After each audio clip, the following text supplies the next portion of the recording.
Et nous finissons cette émission avec l'œil de l'expert où nous allons nous poser une question. Quels enjeux en matière de produits structurés en ce début d'année 2026? Pour répondre à cette question, nous avons le plaisir d'accueillir sur le plateau de Smart Patrimoine Nicolas Dubos. Bonjour Nicolas Dubos. Bonjour Nicolas. Merci d'être avec nous. Vous êtes directeur associé chez Nexo Capital. Alors chez Nexo Capital, l'activité de Nexo Capital, c'est une activité de structureur. Vous concevez, vous créez, ensuite vous distribuez les produits structurés. Qu'est-ce qui vous caractérise chez Nexo Capital par rapport à d'autres structureurs? Alors premièrement, merci de m'accueillir. Je dirais, chez Nexo Capital, on a un goût prononcé pour la technique. Et c'est lié à notre histoire, puisque nous avons été fondés pour des investisseurs institutionnels. Et donc, notre approche, elle se caractérise par beaucoup de pédagogie, beaucoup d'explications, beaucoup d'analyses, beaucoup de formation. Et donc, peut-être remettre vraiment au cœur de la relation que nous avons avec nos partenaires, le conseil en structuration. Un mot peut-être sur 2025, ça fait plusieurs années maintenant que les produits structurés sont quand même régulièrement évoqués par les conseillers en gestion de patrimoine ou autres. Comment s'est déroulé 2025 chez Nexo Capital? Alors 2025 a été une année record avec un fort taux de croissance en termes de volume, en termes de clients, en termes de part de marché. Nexo continue son déploiement sur les principales plateformes d'assurance vie, et puis également très satisfaisant une croissance humaine avec le renforcement de l'équipe commerciale et de l'équipe d'ingénierie financière. Début 2026, je disais en début d'émission, quels enjeux pour les produits structurés en ce début d'année?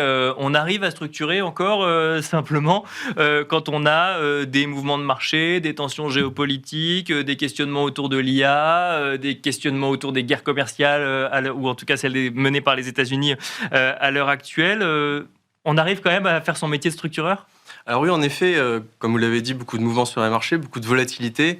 Et justement, la force des produits structurés, c'est qu'ils aiment bien la volatilité. Parce qu'en fait, quand ces produits sont construits, les produits classiques que l'on connaît dans l'assurance vie française, les autocollants Athéna, les Phoenix, en fait, les banques qui construisent et émettent ces produits le construisent en vendant une partie optionnelle dont le prix dépend de la volatilité. Et donc, plus elles seront en capacité, quand il y a de la volatilité, de les vendre cher, plus on a de budget pour financer des meilleures protections, pour financer du meilleur rendement ou à minima des mécanismes de protection du rendement. Donc on arrive toujours, c'est même presque porteur quelque part d'avoir de la volatilité en ce début d'année pour une activité de produits structurés. C'est ça, c'est porteur, ça permet en plus de sécuriser des points d'entrée intéressants, sachant qu'en plus dans les produits structurés, on n'a même pas besoin d'un point d'entrée parfait puisque ces solutions permettent de générer du rendement dans des trajectoires de marché stables, voire légèrement baissières si on a des mécanismes de dégressivité ou de distribution du gain. Comment on fait pour rester diversifié dans le contexte actuel ?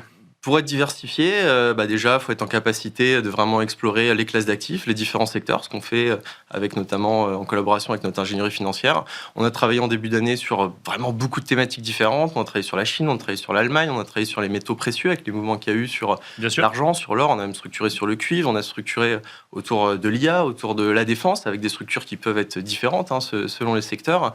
Et donc, ce qui est important, c'est d'explorer tous les secteurs.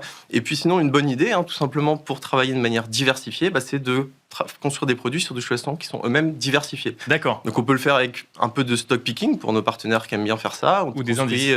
Ou des indices. Voilà, stock picking, on construit des paniers de 3, 4, 5, 6 actions. Nous, on a mis en place des modèles internes pour aider dans la sélection et la construction de ces paniers, parce qu'il faut des actions qui correspondent aux convictions, mais aussi qui, quand on les assemble, permettent d'avoir des paramètres dérivés quand même intéressants pour le pricing, des coupons intéressants. Et sinon, de s'orienter vers des sous-jacents indiciels avec 10, 20, 30, 40 actions. Et là, en France, avec la complexité de pas mal d'indices, il y a peut-être un peu plus d'analyse à apporter. On peut faire ça sur des sous-jacents assez classiques, assez qu'on dit purs, comme l'Eurostoxx Bank, par exemple.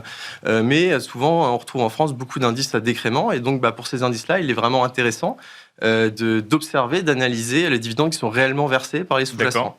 Et d'ailleurs, nous, on n'a pas toujours trouvé notre compte pour ces indices-là, pour travailler certaines thématiques. Et donc, on a décidé en 2025 de lancer notre première gamme d'indices sur la France. On a lancé sur l'Allemagne, on a lancé un indice transatlantique. Et en début d'année, on a continué avec un indice diversifié entre l'Europe et l'Asie.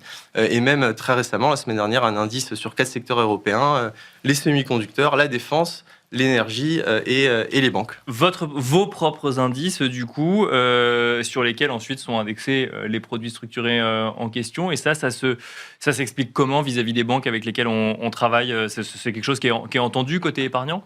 Bien sûr, en effet, parce que déjà ces indices qui ont du sens, oui, bien sûr. Du sens en lien avec la perception du marché, avec la perception des marchés, et aussi en termes de construction, pour avoir cet impact historique du décrément qui est minimisé. Et ça, c'est vraiment une demande assez forte qu'on a eue de nos partenaires, et on a mis d'ailleurs, pour pour la mise en place de ces indices. On l'a fait en architecture ouverte. On a mis en concurrence les différentes banques d'investissement qui sont capables de nous accompagner sur ces stratégies-là.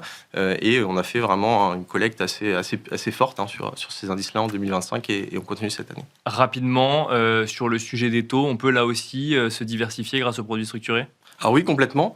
Il y a une année, si je fais un point un peu globalement sur ce qui a été fait sur le marché en 2024, beaucoup de stratégies qui sont indexées sur le CMS 10 ans, le taux européen à 10 ans.